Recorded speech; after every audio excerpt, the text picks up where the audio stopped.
రుణమాఫీ కాని రైతులకు సర్కార్ గుడ్ న్యూస్ చెప్పింది. వారి వివరాలను నమోదు చేసుకునేందుకు వ్యవసాయ శాఖ రేపటి నుంచి సర్వే చేపట్టనుంది.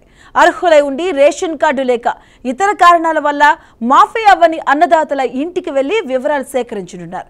ఇక అందుకోసం రైతు భరోసా పంట రుణమాఫీ యాప్ను ప్రభుత్వం తీసుకొచ్చింది. ఇక ఈ యాప్ను ఆదివారం అన్ని జిల్లాల వ్యవసాయ అధికారులు, డివిజన్, మండల అధికారులు, విస్తరణ అధికారులకు పంపిణీ చేయనుంది. ఇక దీనికి రుణమాఫీ వర్తించిన వారి ఇళ్లకు వెళ్లి క్షేత్రస్థాయి సమాచారం తెలుసుకొని యాప్లో నమోదు చేయాలని మార్గదర్శకాలు జారీ చేసింది.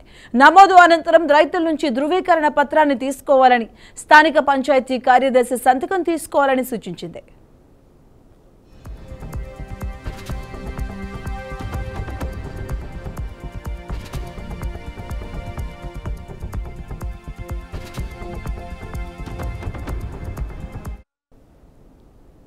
ముందుగా ప్రయోగాత్మకంగా కొందరు రైతుల వివరాలను నమోదు చేసి పరీక్షించాలని ఆదేశించింది. ఇక రేపటి నుంచి సర్వే ద్వారా యాప్లో వివరాల నమోదు ప్రక్రియ ప్రారంభం కాబోతుంది. 2 లక్షల వరకు రుణమాఫీ చేసినా తమకు వర్తించలేదని రైతులు వ్యవసాయ శాఖ అధికారులకు ఫిర్యాదు చేశారు.